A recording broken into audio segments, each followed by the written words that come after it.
سورہ ہود آیت نمبر 41۔ اعوذ باللہ من الشیطان الرجیم، بسم اللہ الرحمن الرحیم۔ وقال ارکبوا فیہا بسم اللہ مجریہا ومرساہا ان ربی غفور رحیم، ان ربی لغفور رحیم۔ وہی تجری بہم فی موج کالجبال ونادى نوح ابنہ وکان فی معزل یا بنی ارکم معنا ولا تکن مع الکافرین۔ قال سآوی الى جبل یعصمنی من الماء قال لا عاصم اليوم من امر اللہ الا من رحم وحال بینہما الموج فکان من المغرقین۔ وقیل یا ارض ابلعی ماءک ویا سماء اقلعی وغیض الماء وقضی الامر واستوت علی الجودی وقیل بعدا للقوم الظالمین۔ ونادى نوح ربه فقال رب إن ابني من أهلي وإن وعدك الحق وأنت أحكم الحاكمين۔ قال يا نوح إنه ليس من أهلك إنه عمل غير صالح فلا تسألني ما ليس لك به علم إني أعظك أن تكون من الجاهلين۔ قال رب إني أعوذ بك أن أسألك ما ليس لي به علم وَإِلَّا تَغْفِرْ لِي وَتَرْحَمْنِي أَكُن مِّنَ الْخَاسِرِينَ۔ صدق اللہ العظیم۔ وقال ارکبوا فیہا بسم اللہ مجریہا ومرساہا، اور حضرت نوح علیہ السلام نے فرمایا کہ اس کشتی میں سوار ہو جاؤ، اللہ کے نام سے یہ چلتی ہے اور اسی کے نام کی برکت سے یہ لنگر انداز ہوگی۔ ان ربی لغفور رحیم، بے شک میرا رب بخشنے والا مہربان ہے۔ وہی تجری بہم فی موج کالجبال، اور وہ پہاڑوں جیسی اٹھتی ہوئی موجوں میں چلی جا رہی تھی۔ ونادى نوح ابنہ وکان فی معزل یا بنی ارکم معنا ولا تکن مع الکافرین، اور حضرت نوح علیہ السلام نے اپنے بیٹے کو، اس کا نام کنعان تھا، آواز دی، اور وہ طوفان میں گرا ہوا تھا کہ بیٹے آؤ ہمارے ساتھ سوار ہو جاؤ، کافروں کے ساتھ اپنے آپ کو مت شامل کرو۔ قال سآوی الی جبل یعصمنی من الماء، وہ کہنے لگا کہ میں پہاڑ پہ چڑھ جاؤں گا اور وہ مجھے پانی سے بچا لے گا۔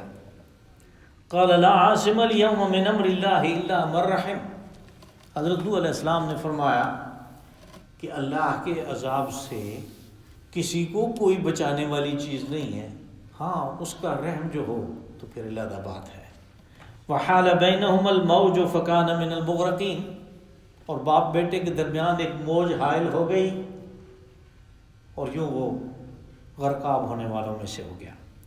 وقیل یا ارض ابلعی ماءک ویا سماء اقلعی وغیض الماء وقضی الامر، اور پھر حکم دیا گیا زمین کو کہ اپنا پانی واپس لے لے،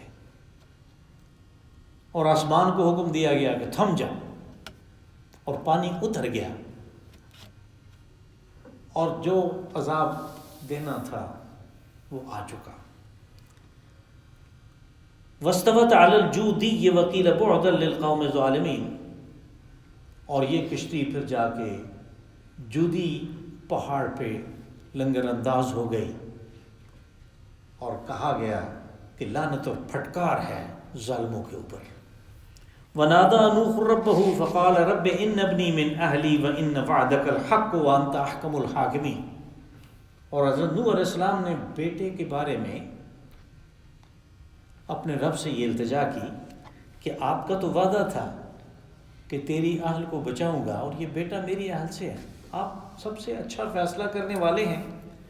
قال یا نوح انہ لیس من اہلک، اللہ پاک میں فرمایا گیا نوح یہ تیری اہل سے نہیں ہے، انہ عمل غیر صالح، اس لیے کہ اس کا عمل تیرے جیسا نہیں ہے، صالح عمل نہیں ہے۔ فلا تسألنی ما لیس لک بہ علم، اس چیز کا مت سوال کرو کہ جس کی معلومات آپ کے پاس نہیں ہے۔ انی اعظک ان تکون من الجاہلین، یہ نصیحت اس لیے کی جا رہی ہے کہ جذبات سے مغلوب مت ہو۔ قال رب انی اعوذ بک ان اسألک ما لیس لی بہ علم۔ حضرت نوح علیہ السلام نے فرمایا کہ یا رب میں اپنے آپ کو آپ کی پناہ میں دیتا ہوں اس بات سے کہ کوئی ایسا سوال کروں کہ جس کا مجھے پتہ نہ ہو۔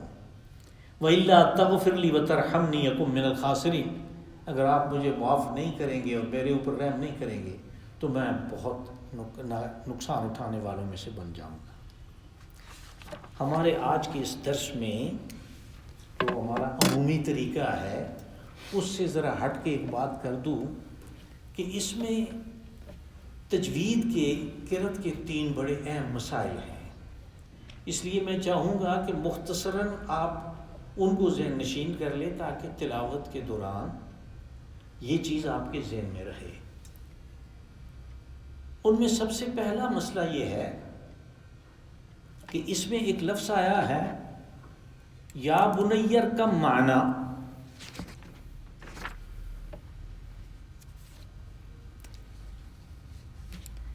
یہ ہمارے درس کے یعنی بالکل صفحے کے درمیان میں اگر آپ دیکھیں آیت نمبر 42 جہاں پہ لکھا ہوا ہے وہاں پہ بالکل اس لائن کے شروع میں ہے یا بنیر کب معنی، با کے اوپر جزم ہے اور میم پہ شد پڑی ہوئی ہے۔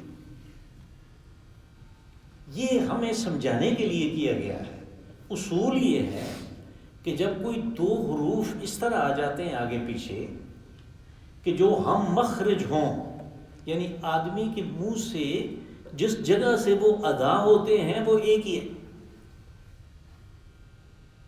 تو پھر اگر پہلے والا ساکن ہو تو وہ دوسرے میں اس کا ادغام ہو جاتا ہے۔ اس ادغام کی مثالیں تو قرآن پاک میں بہت ہیں، لیکن با اور میم کا ادغام صرف اس جگہ پہ ہے، دوسری کسی جگہ نہیں ہے۔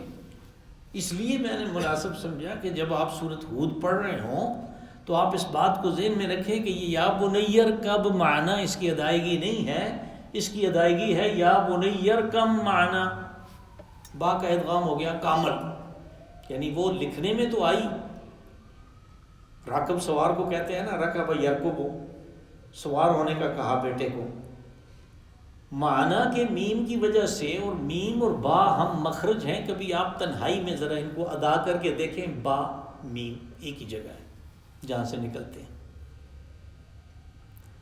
تو اس لیے یہ لفظ جو ہے یہ خاص ہے قرآن پاک میں۔ یہ خاص کس طرح ہے کہ آپ کو یعنی یہ آپ کو پتہ ہونا چاہیے کہ ہم جو قرآن پاک پڑھتے ہیں، ہمارے جو قراء ہیں، کبھی کسی قاری صاحب کی جس نے کسی اچھے مدرسے سے سند لی ہو، آپ اس کی سند کو دیکھیں تو آپ دیکھیں گے کہ اس میں لکھا ہوا ہے کہ اس نے فلاں آدمی کو فلاں قاری کو سنایا، اس نے فلاں قاری سے پڑھا، اس نے فلاں سے، یہ کرتے کرتے یہ سلسلہ جائے گا حفص تک۔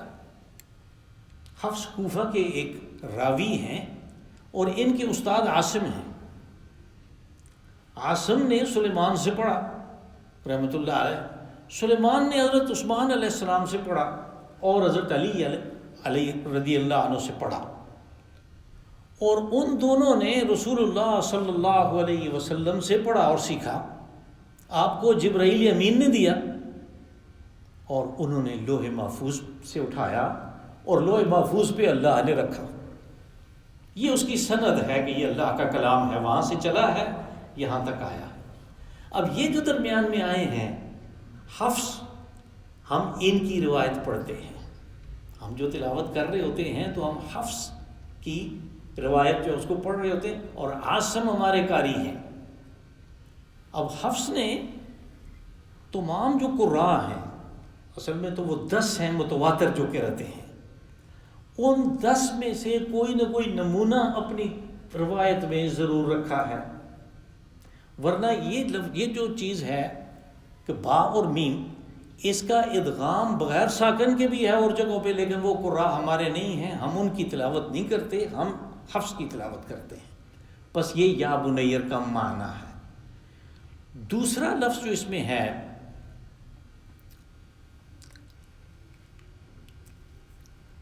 ایک اس میں لفظ آیا بسم اللہ مجریہا، میں نے تلاوت کی، میں نے اس کو پڑھا مجریہا، اور اصل میں لکھا ہوا جو آپ کو نظر آتا ہے وہ ہے مجریہا، یعنی راہ کے نیچے کھڑی زیر تو وہ مجریہا ہو گیا، لیکن یہ اصل میں امالہ ہے، اور یہ خاص اصطلاح ہے قرأت کی، تجوید کی خاص اصطلاح ہے۔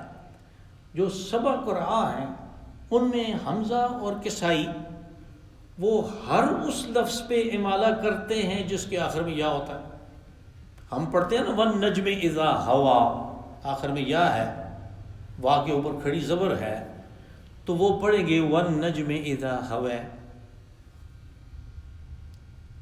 لیکن جب جہاں امالہ ہے وہاں پہ را ہوگا پہلے، تو پھر ان کے ساتھ ایک اور قاری بھی شریک ہو جاتے ہیں، ان کا نام ہے کسائی۔ کسائی اور حمزہ پہلے تھے، ان کا نام ہے ابو عمرو بصرہ کے، یہ بھی شریک ہو جاتے ہیں۔ اور ایک لفظ ایسا ہے یہ پورے قرآن پاک میں کہ جہاں پہ ہمارے راوی جو ہیں حفص وہ بھی شریک ہو گئے، یعنی یہ چیزیں ساری کی ساری ہمارے پاس سند کے طور پہ آتی ہیں امام شاطبی کے قصیدے سے۔ امام شاطبی نے فرمایا وما بعد راء شاع حکم حفصهم یوالی بمجرہا وفی ہود انزلا، کہ ان کے ساتھ یعنی شاع اور حکمن یہ رموز ہیں اس کے قصیدے کی۔ یہ ایسا قصیدہ ہے جس میں 1073 شعر ہیں، اور اس وقت تک کم از کم 500 آدمی جو ہیں اس کے اوپر پی ایچ ڈی کر چکے ہیں، اس ایک قصیدے کے اوپر۔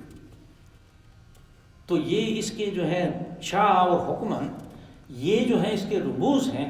اس میں اس نے بتایا کہ یہ قاری جو ہیں یہ امالہ کرتے ہیں، اور صرف اس لفظ میں جو سورہ ہود میں انزلا اس میں اترا، اس میں حفص بھی شریک ہو جاتے ہیں۔ پس چونکہ ہم حفص کی روایت کو تلاوت کر رہے ہوتے ہیں تو یہاں پہ ہم پہنچ کے کہتے ہیں بسم اللہ مجریہا و مرساہا، یہ بھی خاص ہے، یعنی یہ اور کسی جگہ پہ نہیں۔ تیسری چیز جو ہے وہ اس میں یہ آیا کہ جب نوح علیہ السلام نے فرمایا کہ بسم اللہ مجریہا، تو اس میں بسم اللہ ہے، تو کام کرنے سے پہلے جو بسم اللہ ہے، کسی بھی کام سے پہلے، اور خاص طور پہ کوئی اہم کام ہو اس سے پہلے بسم اللہ کرنا، یہ جب احادیث رسول صلی اللہ علیہ وسلم کو دیکھیں تو ایسے معلوم ہوتا ہے کہ یہ فرض ہے۔ اور ہم نے یہ دیکھا کہ گھروں میں باقاعدہ اس چیز کی تربیت ہوتی تھی، اب تو چھوڑ دیا، اب تو کسی کے پاس وقت ہی نہیں ہے، ہر ایک اپنے اپنے گیجٹ کے ساتھ لگا ہوا ہے۔ تو باقاعدہ اس چیز کی تربیت ہوتی تھی، بچے کو بتاتے تھے کہ پانی پینے سے پہلے بسم اللہ کہو، پانی پینے کے آخر میں جب ختم کیا الحمدللہ کہو۔ رسول اللہ صلی اللہ علیہ وسلم نے فرمایا کہ جو کام بغیر بسم اللہ کے شروع کیا گیا اس میں وبال تو ہے ہی ہے، اس میں سے برکت اٹھ جاتی ہے۔ یہ 3 ایسی چیزیں تھیں۔ پس جب ہم تلاوت کرتے ہیں تو اس کا طریقہ یہ ہے کہ ہم اعوذ باللہ پڑھتے ہیں، یہ پڑھنا لازمی ہے، فرض ہے، اس لیے کہ اس کا حکم قرآن پاک میں ہے۔ آگے آئے گا سورہ نحل میں فَإِذَا قَرَأْتَ الْقُرْآنَ فَاسْتَعِذْ بِاللَّهِ، کہ جب آپ قرآن پاک پڑھتے ہیں تو اعوذ باللہ کہیں۔ قرآن پاک میں بات آئی فرض ہو گئی، لیکن بسم اللہ جو ہے یہ فرض نہیں ہے، البتہ کام شروع کرنے سے پہلے اس کو پڑھتے ہیں، چونکہ ہر صورت ایک نیا کام ہے، ایک نئی چیز ہے، اس لیے ہر صورت سے پہلے بھی پڑھتے ہیں، سوائے برات کے، سورۃ توبہ کے۔ اور وہ میں مسئلہ اس وقت بیان کر چکا ہوں جب ہم سورۃ توبہ پہ آئے تھے کہ امام شاطبی نے کہا کہ تلوار کے ساتھ اتری ہے تو اس میں بسم اللہ کی کیا بات ہوئی، یعنی ان دونوں صورتوں کا انفال اور توبہ کا ایک ہی مضمون ہے اور وہ ہے جہاد، بس اس کے درمیان میں اس وصل کی ضرورت نہیں ہے۔ اب ہم چلتے ہیں آگے۔ اللہ پاک نے فرمایا وَقَالَ ارْكَبُوا فِيهَا بِسْمِ اللَّهِ مَجْرَيْهَا وَمُرْسَاهَا، کہا کہ اس میں سوار ہو جاؤ۔ کن لوگوں کو؟ جن کے بارے میں یعنی جن کو انہوں نے اکٹھا کیا تھا، جو ایمان لائے، اور وہ جو جانوروں کا حکم ہوا تھا ان کو، اور خوراک وغیرہ ساری انہوں نے اس میں لوڈ کی۔ دوسری جگہ آپ دیکھیں گے کہ یہ آتا ہے کہ اللہ نے ان کو بچایا ایک مشحون یعنی لوڈ کی ہوئی کشتی میں، جو اس میں مکمل وزن تھا، اس میں تو کہا کہ اس میں اللہ کا نام لے کر اس کی برکت سے سوار ہو جاؤ، اس کے نام سے یہ چلتی ہے مجرہا، اس کا چلنا اس کے نام کی برکت سے ہے، ومرساہا، اور اس کا لنگر انداز ہونا اس کے نام کی برکت سے ہے۔ جب آدمی آدمی جو ہے، یہ انسان، یہ خشکی کا جانور ہے، تو پانی میں اس کا زندہ رہنا ممکن نہیں ہے، اس لیے جب بھی یہ پانی میں جائے گا تو اس کو خشکی کی طرف واپس آنے کی تمنا ہوگی، اس کے دل میں آرزو ہوگی، اور اگر تھوڑا سا اس میں کوئی بھنور وغیرہ آ جائے تو پھر تو اور بھی جلدی یہ چاہتا ہے کہ اس کو واپس لے آئے۔ تو بس جب اس میں سوار ہوں تو بسم اللہ کر کے انہوں نے کہا کہ اللہ کے نام کی برکت سے، اور جس سے یہ معلوم ہوتا ہے کہ ہمارا یہ جو کلمہ ہے بسم اللہ الرحمن الرحیم، یہ پہلے سے چلا آ رہا ہے۔ اور پھر آگے سورہ نمل میں یہ بات آئے گی کہ حضرت سلیمان علیہ السلام نے تو جو خط لکھا ملکہ سبا کو، تو اس میں تو باقاعدہ پورا یہ یہاں سے شروع کیا بسم اللہ الرحمن الرحیم، اس میں یہ آیت جو ہے سورہ مبارکہ کے اندر آتی ہے سورہ نمل میں، کہا کہ ان ربی لغفور الرحیم، یعنی ہم سے کوتاہیاں ہوتی ہیں، ہم سے سستیاں ہوتی ہیں، ہم سے نافرمانیاں ہوتی ہیں، تو آدمی کا تو یہ ہے کہ وہ سمجھتا ہے کہ ادھر نافرمانی کی، ادھر اللہ کا عذاب آ گیا، ان کے اوپر وہ آیا کہ ان کے پاس کشتی نہیں ہے، ہمارے پاس یہ ہے کہ ہم کشتی سمیت ڈوب جائیں گے۔ تو ان کی تسلی کے لیے حضرت نوح علیہ السلام نے فرمایا کہ اگر کوئی ایسی بات ہم سے ہوئی ہے، کوئی لغزش ہوئی ہے، کچھ ہوا ہے، تو آپ گھبرائیں نہیں، اللہ کے نام کی برکت سے سوار ہو جائیں، وہ ان غلطیوں کو، کوتاہیوں کو معاف کرنے والا ہے، وہ بخشنے والا ہے، وہ بڑا مہربان ہے۔ وَهِيَ تَجْرِي بِهِمْ فِي مَوْجٍ كَالْجِبَالِ، کہا کہ وہ کشتی تو ان موجوں کے درمیان چل رہی تھی جن کے جو اس طرح تھی جیسے پہاڑ ہوتا ہے۔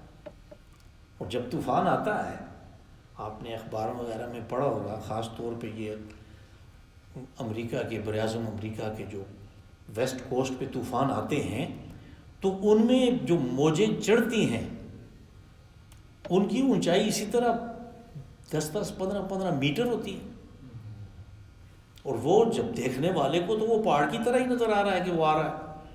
اور وہ جو سونامی آیا تھا، یعنی کہاں وہ سمندر اور کس کس جگہ تک سری لنکا میں اس نے مار کی، تو وہ پانی، وہ صرف 3 موجیں تھیں جو آئیں اور چڑھ گئیں اوپر، تو ان میں لاکھوں ٹن پانی ہے۔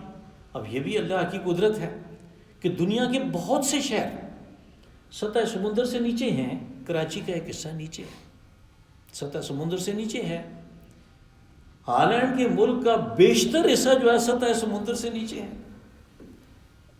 اللہ نے پانی کو روک رکھا ہے، تو یہ جگہیں آباد ہیں۔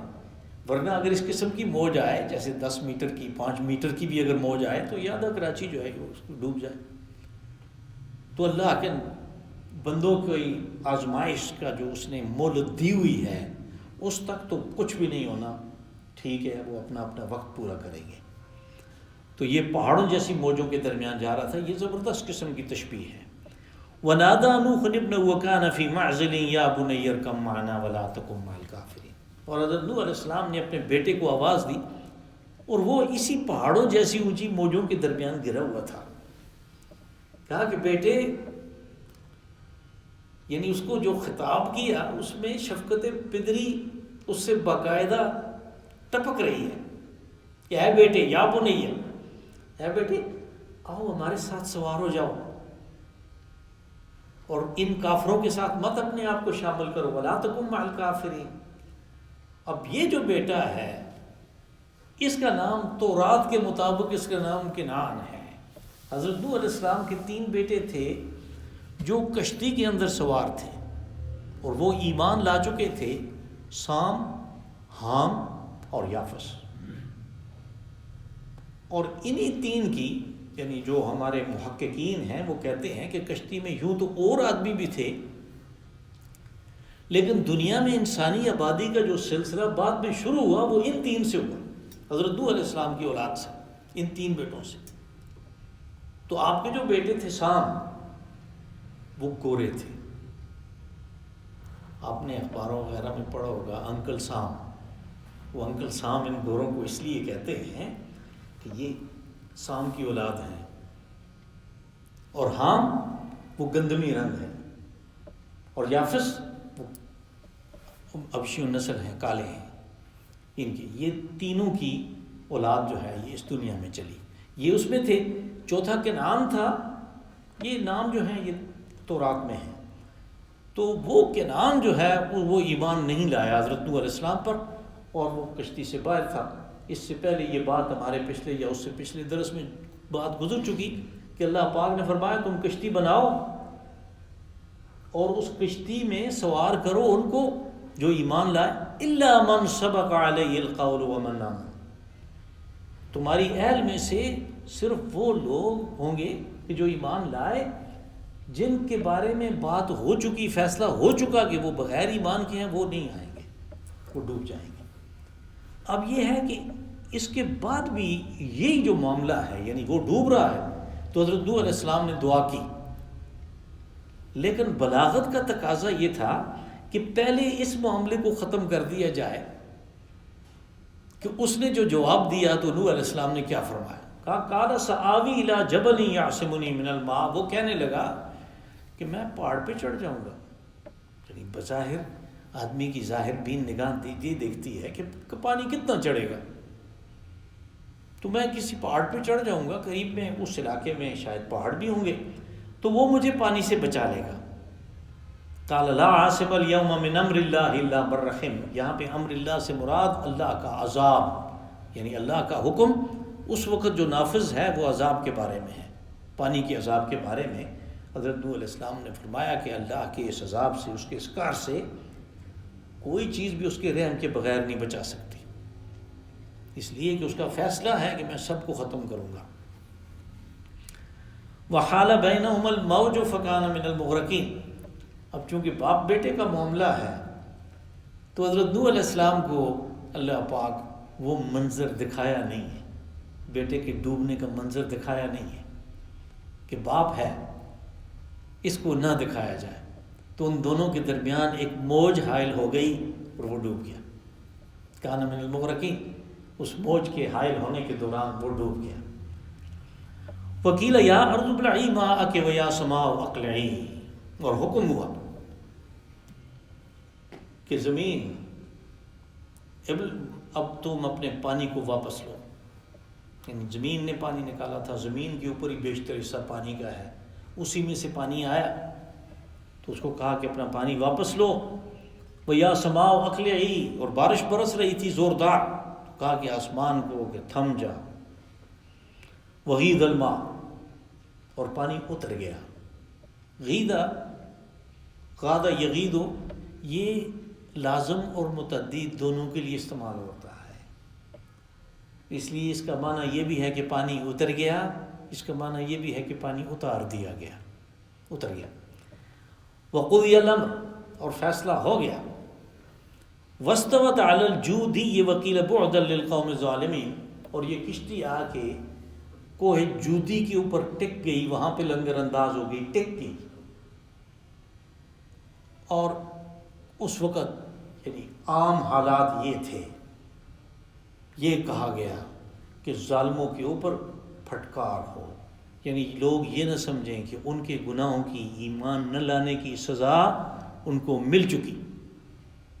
نہیں، وہ تو ایک دیباچہ تھا، وہ تو ایک دروازہ کھلا سزا کا. اب اصل سزا کا ان کے اوپر لعنت اور پھٹکار ہے. پھٹکار سے مراد اللہ کی رحمت سے دوری ہے. تو اصل عذاب جو ہے وہ تو اب شروع ہوا، جو موت کے بعد کا مناظر ہے ان کا. وَنَادَى نُوحٌ رَبَّهُ فَقَالَ رَبِّ إِنَّ ابْنِي مِنْ أَهْلِي. اب یہ معاملہ ظاہر ہے پہلے ہوا ہوگا، لیکن وہ بلاغت کا تقاضا تھا کہ پہلے اس معاملے کو ختم کیا جائے، پھر اس اہم چیز کو، کیونکہ یہ بڑا اہم نکتہ ہے، اس کا تذکرہ تو ضرور کرنا ہے، اس لیے اس کو چھوڑ کے آگے نہیں چلے. کہا کہ نوح علیہ السلام نے تو اپنے رب کو آواز دی تھی کہ یا رب، یہ بیٹا میری آل میں سے ہے اور آپ کا وعدہ حق ہے، سچا ہے، لیکن فیصلہ کرنا تو آپ کا کام ہے اس کے بارے میں. اب یہ جو ہے بات، یہ شفقت پدری سے مغلوب ہو کے کہی جا رہی ہے۔ نوح علیہ السلام کو بھی پتہ اس بات کا کہ یہ ایمان نہیں لایا، لیکن ساتھ میں یہ آس اور امید بھی ہو سکتی ہے باپ کو کہ اگر اس عذاب کے خوف سے ڈر کے وہ ایمان لے آئے تو اس کی بچت ہو سکتی ہے۔ اس وقت بھی کہیں سے وہ پانی کے اندر سے بڑس بڑس کرتا ہوا نکل آئے اور کہے کہ میں بھی ایمان لاتا ہوں، تو وہ کشتی کے اوپر سوار ہو جائے گا۔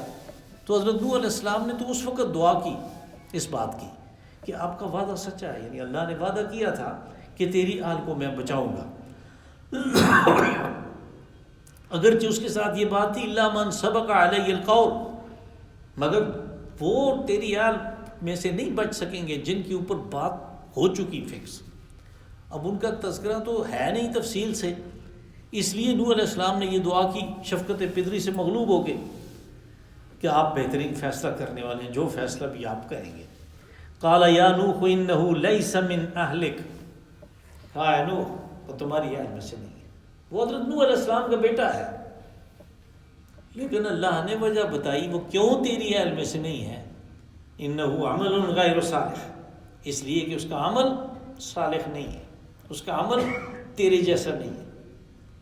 اب ہم یہ عربی زبان میں یہ جو لفظ اہل ہے اور آل ہے یہ دونوں ایک ہی ہیں، دونوں کا مفہوم مقصد ان کا سارا ایک ہی ہے۔ جب ہم درود شریف پڑھتے ہیں ہم کہتے ہیں اللہم صلی علی سیدنا محمد وعلی آل سیدنا محمد۔ یہ آل سیدنا محمد میں کون لوگ ہیں؟ وہ لوگ ہیں کہ جن کا عمل رسول اللہ صلی اللہ علیہ وسلم کے عمل جیسا ہے۔ میرا مقصد اس جیسا عمل تو ہو نہیں سکتا، لیکن اس قسم کا ہے، کوشش کی ہے کہ اس جیسا ہو جائے، اس عمل جیسا ہو جائے۔ جن کا عمل وہ نہیں ہے، وہ کام کرتے ہیں جو رسول اللہ صلی اللہ علیہ وسلم نے نہ کیے، نہ ان کے کرنے کا حکم دیا، نہ ان لوگوں کو چھوڑا جن کے سامنے وہ کر رہے تھے، ان کو منع کیا۔ آپ نے یعنی بہت سی چیزوں سے لوگوں کو منع کیا۔ جیسے آپ آئے تو اس وقت لوگوں کی عادت تھی کہ وہ تھوکتے تھے جگہ جگہ، یہاں تک کہ مسجد میں بھی تھوکتے تھے۔ تو کسی نے تھوکا، وہ دیوار پہ جا کے لگا، رسول اللہ صلی اللہ علیہ وسلم نے اپنے عصا سے اس کو صاف کیا اور حکم دیا کہ آئندہ مسجد میں کوئی نہیں تھوکے گا۔ آپ نے چیزوں سے منع کیا، جو ان چیزوں سے نہیں رکتا تو اس کے اوپر یہ درود نہیں جا رہا اللہ کے قانون کے مطابق۔ یعنی کسی بھی شخص کی جو شجرہ نسب ہے، جو حسب نسب ہے، اس کی وجہ سے اس کو کوئی فائدہ نہیں ہوگا۔ یہ حسب نسب یعنی یہ کوئی پاکستانی سیاست نہیں ہے کہ جو پارٹی کا سربراہ ہے اس کا بیٹا یا بیٹی وہ بھی سربراہ ہوگی، پارٹی جو ہے یہ میراث ہے۔ یہ پاکستانی سیاست نہیں ہے۔ اللہ کے ہاں تمام انسان جو ہے وہ کہتا ہے یہ میرا کنبہ ہے، یہ سب میرا قبیلہ ہے، آدم کی اولاد میرا قبیلہ ہے۔ ان اکرمکم عند اللہ یتقاکم، اللہ کے نزدیک زیادہ باعزت وہ ہے کہ جس کا تقوی، جس کا عمل اچھا ہے۔ تو یہ قانون یہاں پہ بیان کرنا ضروری تھا کہ حسب نسب کی وجہ سے کسی کو کوئی فائدہ نہیں ہو سکتا، فائدہ ہوگا تو ایمان کی وجہ سے، فائدہ ہوگا تو اپنے عمل کو اپنے رسول کے عمل جیسا بنانے سے ہوگا، حسب نسب سے فائدہ نہیں ہوگا۔ پھر آپ دیکھیں گے آگے، اور اس سے پہلے یہ بات گزر بھی چکی سورہ اعراف میں، دوسرے جو رشتے ہیں، ایک رشتہ ہے کہ حسب نسب سے چلتا ہے، باپ بیٹا ہے، دادا پردادا ہے، وہ نسل ہے۔ دوسرا ہے کہ رشتہ پیدا ہو جاتا ہے مناکحت سے، نکاح سے، وہ بھی کتنا زبردست رشتہ ہے کہ بیوی کی ماں سے، بیوی کی بہن سے، بیوی کی دادی سے آپ نکاح نہیں کر سکتے۔ کوئی رشتہ تھا نا، اس وجہ سے نہیں کر سکتے، وہ وارث ہے، آپ اس کے وارث ہیں۔ ایک نکاح کے جو 2-3 بول تھے انہوں نے اس کو وارث بنا دیا، اس کو رشتہ دار بنا دیا. سب دنیا کے لیے ہے. آخرت کے لیے حضرت لوط علیہ السلام کی بیوی وہ ایمان نہیں لائی تو اس کے بارے میں خاص حکم ہوا کہ جب بستی سے نکلو رات کے پچھلے پہر تو اس کو پیچھے چھوڑ کے جانا اور پیچھے مڑ کے دیکھنا نہیں کہ اس کا اور باقی لوگوں کا کیا حشر ہو رہا ہے. معلوم ہوا کہ نہ تو حسب نسب سے اور نہ مناکحت سے جو رشتے قائم ہوتے ہیں ان کا آخرت کے لحاظ سے اور دائمی عذاب کے لحاظ سے کوئی فائدہ ہے. کہا فلا تسألنی ما لیس لک بہ علم، مجھ سے وہ سوال مت کرو کہ جس کے بارے میں تمہیں پتہ نہیں ہے. یعنی یہ اللہ کا یہ فیصلہ کہ میں ہر اس شخص کو جو ایمان نہیں لایا اس کو عذاب سے دوچار کروں گا، تو پھر صرف بیٹا ہونے کی وجہ سے تم اس کا سوال کر رہے ہو. یعنی آپ کے پاس یہ علم نہیں ہے، یہ معلومات نہیں ہے